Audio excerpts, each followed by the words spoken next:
বাংলাদেশের সাবেক প্রধানমন্ত্রী ও বিএনপি চেয়ারপারসন বেগম খালেদা জিয়ার শৈশব ও কৈশোর কেটেছে স্নেহ, শাসন ও স্বপ্নে ভরা এক পারিবারিক পরিবেশে। ১৯৪৫ সালের ১৫ আগস্ট বর্তমান ভারতের পশ্চিমবঙ্গের জলপাইগুড়িতে জন্মগ্রহণ করেন তিনি। দেশভাগের পর ১৯৪৭ সালে বাবা ইস্কান্দার মজুমদার পরিবারসহ চলে আসেন পূর্ব পাকিস্তানে এবং দিনাজপুরে স্থায়ীভাবে বসতি গড়েন। সেখানেই তার শৈশব ও কৈশোরের প্রায় ১৫টি বছর কেটে যায়। পরিবারে খালেদা জিয়ার ডাকনাম ছিল পুতুল। মা বেগম তৈয়বা মজুমদারের ভাষ্য অনুযায়ী ছোটবেলা থেকেই তিনি ছিলেন পরিবারের সবার আদরের কেন্দ্রবিন্দু। বাবার স্নেহে বেড়ে ওঠা পুতুল ছিলেন সাহসী, আত্মবিশ্বাসী ও স্পষ্টভাষী।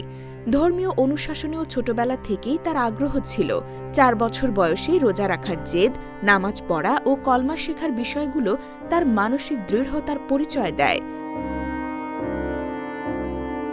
খেলাধুলা ও সাংস্কৃতিক কর্মকাণ্ডে ছিল তার সমান আগ্রহ। দিনাজপুর গার্লস স্কুলে পড়াশোনার পাশাপাশি দৌড়, লং জাম্প, সাংস্কৃতিক অনুষ্ঠান ও বিভিন্ন প্রতিযোগিতায় নিয়মিত অংশ নিয়ে পুরস্কার অর্জন করতেন তিনি।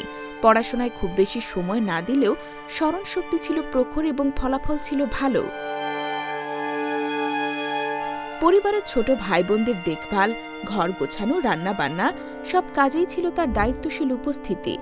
সঞ্চয়ের প্রতি ঝোঁক, পরিমিত জীবনযাপন ও পারিপাট্যবোধ ছোটবেলা থেকেই তার চরিত্রে স্পষ্ট ছিল বলে জানিয়েছেন পরিবারের সদস্যরা। ভাষা আন্দোলনের সময় দিনাজপুরে বসেও পুতুলের মনে প্রশ্ন জেগেছিল, কেন বাংলা ভাষার জন্য মানুষকে প্রাণ দিতে হচ্ছে। বড় বোন খুরশিদ জাহানের মতে ছোটবেলা থেকে সামাজিক ও রাজনৈতিক বিষয়ে তার কৌতূহল ছিল চোখে পড়ার মতো।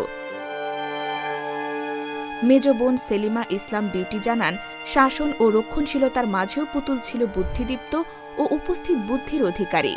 বাবার চোখ এড়িয়ে নানা দুষ্টুমি, আবার কঠিন পরিস্থিতিতে তাৎক্ষণিক সিদ্ধান্ত নেওয়ার ক্ষমতাও তার ছিল। এই শৈশব ও কৈশোরী গড়ে দেয় ভবিষ্যতের সেই নারীকে, যিনি পরবর্তীতে বাংলাদেশের রাজনীতির অন্যতম প্রভাবশালী নেতৃত্বে পরিণত হন। পরিবারে আদরের পুতুল থেকে রাষ্ট্র ক্ষমতার কেন্দ্রবিন্দু। খালেদা জিয়ার জীবনের এই শুরুটা ছিল সত্যি স্বপ্নীল ও সোনালী।